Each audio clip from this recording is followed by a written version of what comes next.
अभी बात करते हैं अमेरिका की, जहाँ से आप पढ़ के आए हैं। जी। वहाँ के अभी नए नवेले पहले हैं, मतलब वेटरन हैं, पर राष्ट्रपति बने हैं डोनाल्ड ट्रंप।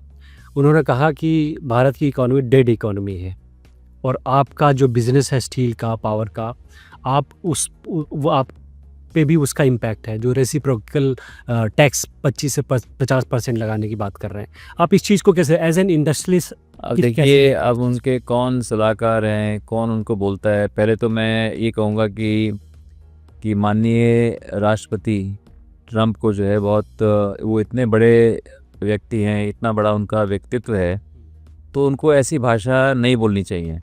आखिर जो है, जब आप भारत के बारे में कुछ बोलते हैं, भारत में हमारी जनसंख्या जो है 150 करोड़ लोग हैं। हमारी जनसंख्या उनसे 5 गुना ज़्यादा है। हम भी एक प्रजातंत्र हैं और हम जो है आज से 10 साल पहले 11वीं सबसे बड़ी अर्थव्यवस्था थे और आज चौथी सबसे बड़ी अर्थव्यवस्था है और कुछ ही सालों के अंदर तीसरी सबसे बड़ी अर्थव्यवस्था हो जाएंगे हम। तो इसलिए उनको ऐसा कहना, ये पूरी दुनिया को मालूम है कि भारत जितने भी बड़े देश हैं, हम बहुत तेज़ी से आगे बढ़ रहे हैं और हमारा जो ग्रोथ रेट है, हमारी जो विकास की दर है, वो अमेरिका से कहीं ज़्यादा आगे है। तो इसलिए उन्हें ऐसा कहना शोभा नहीं देता। और दूसरा, स्टील के बारे में जैसे आपने कहा, मैं भारतीय स्टील संघ का मैं अध्यक्ष हूँ और भारत अमेरिका से दुगना स्टील बनाता है। वो तो बनाते हैं कुल मिलाकर के करीब 70-75 मिलियन टन और हम 150 मिलियन टन से अधिक हम स्टील बनाते हैं। तो इसलिए उनका ये कहना, ये तो हास्यास्पद है, इसको कोई भी व्यक्ति गंभीरता से नहीं लेता। और ये तो बल्कि एक जैसे एक उन्होंने मजाक किया हो, एक भद्दा मजाक किया हो, ये उस तरह की एक बात है जो कि उनको शोभा नहीं देता। आपने बताया कि हम लोग डबल स्टील बनाते हैं। हिंदुस्तान जो है वो यंगस्टर्स का देश है। हमारे देश में जो 18 से 35 साल का आयु वर्ग है वो सबसे ज़्यादा है।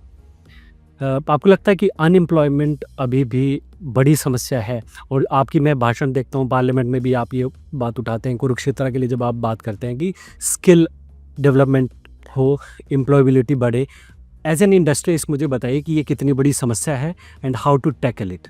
देखिए, इसमें कोई शक नहीं है कि हमारे देश में अनएम्प्लॉयमेंट है और बेरोज़गारी है।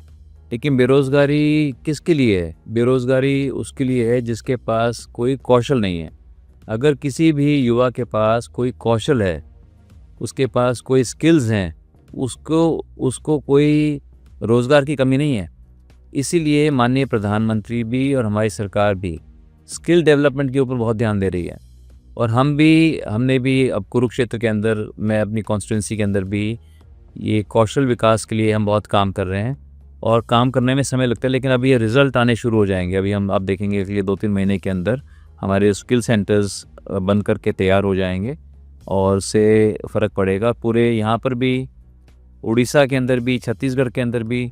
और सरकार भी अब सभी जगह स्किल डेवलपमेंट के अंदर एक मैं कहूँगा कि नई एनर्जी है, एक नई उत्सुकता के साथ और नए इंटरेस्ट के साथ इसके ऊपर बहुत बढ़ चढ़ करके सरकार काम कर रही है और यही फ्यूचर है। और हमारे को सिर्फ जो स्किल्ड लोग हैं उनकी सिर्फ भारत में आवश्यकता नहीं है, पूरे विश्व को। क्योंकि आजकल विश्व में आपसे जापान की बात करें, यूरोप की बात करें, कनाडा, अमेरिका, सभी जगह जो है स्किल्ड लोगों की कमी है। और भारत के लोग मेहनती हैं और वो अपनी स्किल्स को, अगर अपने कौशल का विकास करेंगे युवा, तो उनको काम के पीछे भागने की ज़रूरत नहीं है, काम उनके पीछे भागेगा। और आपको ज़रूरी नहीं कि आप किसी और के लिए काम करें, आप अपने खुद के पैरों पे भी खड़े हो सकते हैं, खुद के पैरों पे भी खड़े होकर भी आप काम कर सकते हैं। तो इसलिए मैं आपके माध्यम से आपकी जितने भी यूथ है, क्योंकि हर एक का कोई पढ़ने लिखने में मन नहीं करता, तो बहुत से लोगों का स्किल डेवलपमेंट में काम करता है। और आप स्किलिंग की बात सोचें तो जो पायलट्स हैं, जो हवाई जहाज उड़ाते हैं, हेलीकॉप्टर उड़ाते हैं, वो भी एक स्किल है। गाड़ी चलाते हैं, वो भी एक स्किल है। तो इसलिए कई लोग प्रैक्टिकल काम में ज़्यादा उनको अच्छा लगता है, ना कि कोई पढ़ लिख कर के कोई डॉक्टर बने या इंजीनियर बने। तो स्किलिंग जो है मैं समझता हूँ बहुत इंटरेस्टिंग है और इसको बहुत रुचि से, इसको लाखों करोड़ों युवा इसको टेकअप कर सकते हैं।